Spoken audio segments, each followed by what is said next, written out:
face and voice of Africa. The story of resurgent and burgeoning Africa is here, only on the Pulse of Africa channel.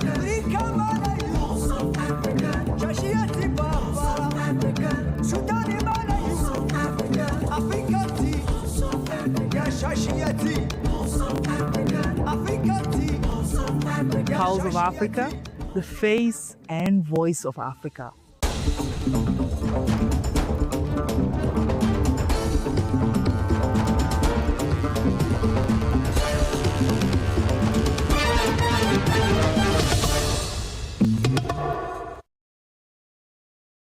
Hello, I'm Tensai Gabiao, your host for this hour's news. Stay tuned. Let's start with Libya. Military leaders from eastern and western Libya are preparing to cooperate in hosting Flintlock 2026, one of AFRICOM's largest annual exercises, the U.S. Embassy in Libya has announced.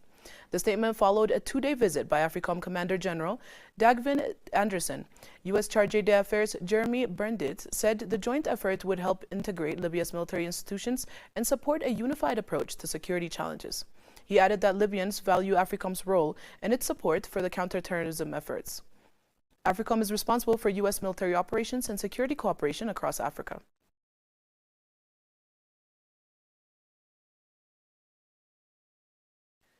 Kenya and the U.S. signed a landmark health cooperation deal Thursday that will see Washington invest $1.6 billion in Kenya's health sector over the next 5 years.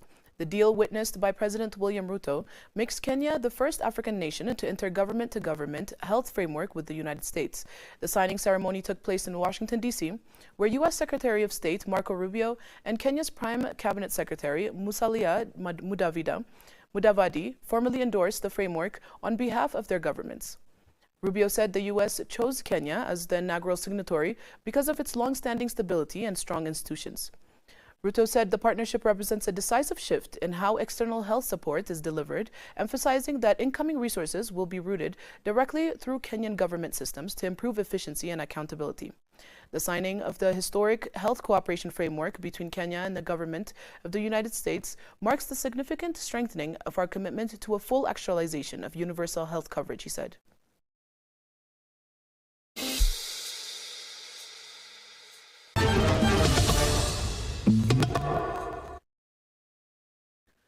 China is ready to work with Africa to build a more just, equitable, inclusive, and orderly global security governance system, Wang Lixin, Security Cooperation Department Director General at the Ministry of Foreign Affairs of China, said.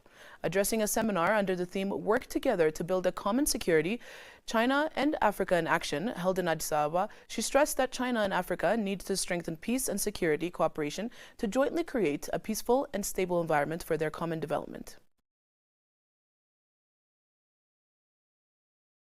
China is ready to join hands with AU and African countries to build a community with a shared future that enjoys lasting peace and universal security. China and Africa play an increasing role in conceptual guidance and consensus convergence for the global South and for the entire international community, which will promote a more balanced development of the international power dynamics and profoundly affect humanity's historical process of peace and security. On his part, Parfait Onanga-Nyanga, Special Representative of the Secretary General to the AU and head of the UN Office to the AU, stated that unless the benefits of international cooperation become more tangible and equitable, global divisions will widen and conflicts will intensify. He welcomed China's Global Security Initiative and noted that the GSI upholds the central role of the United Nations in global security governance and encourages mediation, inclusive dialogue, and cooperative approaches to resolving disputes. We welcome the commitment expressed in the GSI to supporting the efforts of African countries to resolving the continent's peace and security challenges, including through building the full range of Africa's capacities and by confronting terrorism and violent extremism. African agency and ownership in these sensitive areas is indeed critical.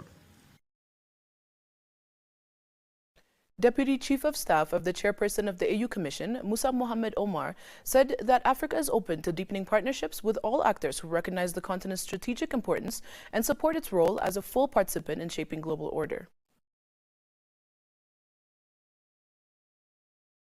Africa is ready to build together and work to find global solutions with all those who recognize Africa's role and place on the international scene. Africa stands ready to contribute to a new global order based on cooperation rather than based on confrontation. Africa's partnerships with China and the United Nations and other bilateral partners are built on mutual respect and shared interest rather than dependency, he elaborated.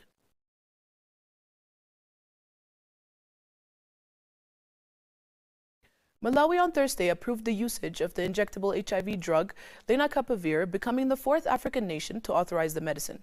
The drug, developed by Gilead Sciences Ireland, UC, is administered through a single injection every 6 months. The country's Pharmacy and Medicines Regulatory Authority approved the drug following a 46-day expedited review, placing the country among the world's earliest pioneers of the drug.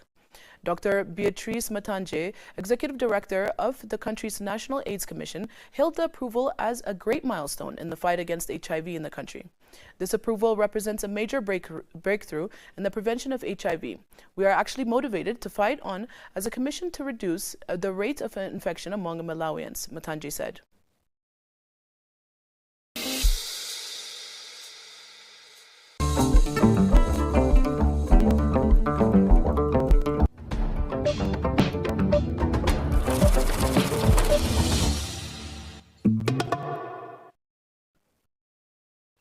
Now to business news. At a major summit held in Yaoundé, 41 central bank governors from across the continent discussed climate-related financial risks and strengthened monetary cooperation. The meeting also re-energized plans for deeper integration under the African Monetary Institute, which is expected to pave the way for the African Central Bank by 2026. Leaders emphasized the growing urgency of the coordinated financial governance as climate impacts ranging from droughts to floods place increasing pressure on national budgets and banking systems. While the continent remains diverse in its macroeconomic realities, the renewed momentum reflects a shared commitment to long-term stability, resilience, and unified economic strategy.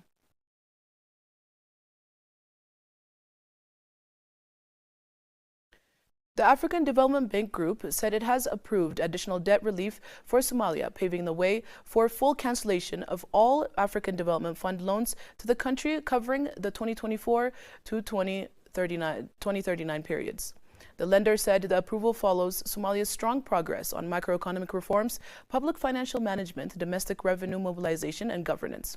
Debt relief opens the door for stronger institutions, better services, and brighter prospects for Somalia citizens, with impacts felt in classrooms, clinics, farms, and markets across the country.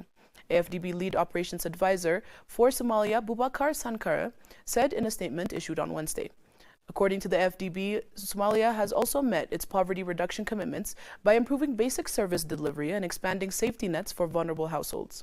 The bank said that debt relief following the successful completion of the enhanced heavily indebted poor countries initiative process will reduce Somalia's external debt by $17.68 million.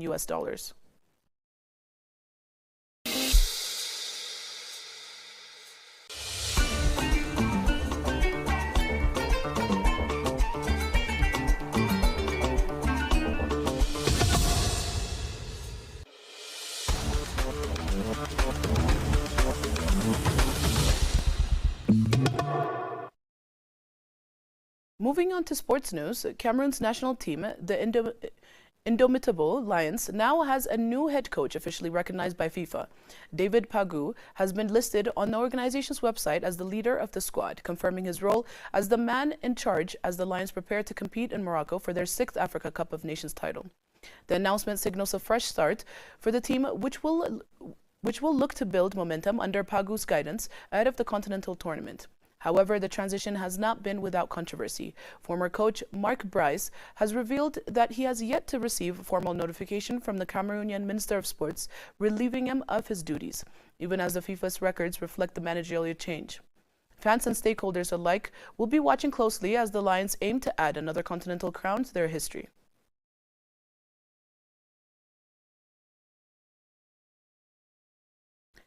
That's all for this time. Thanks for tuning in and goodbye.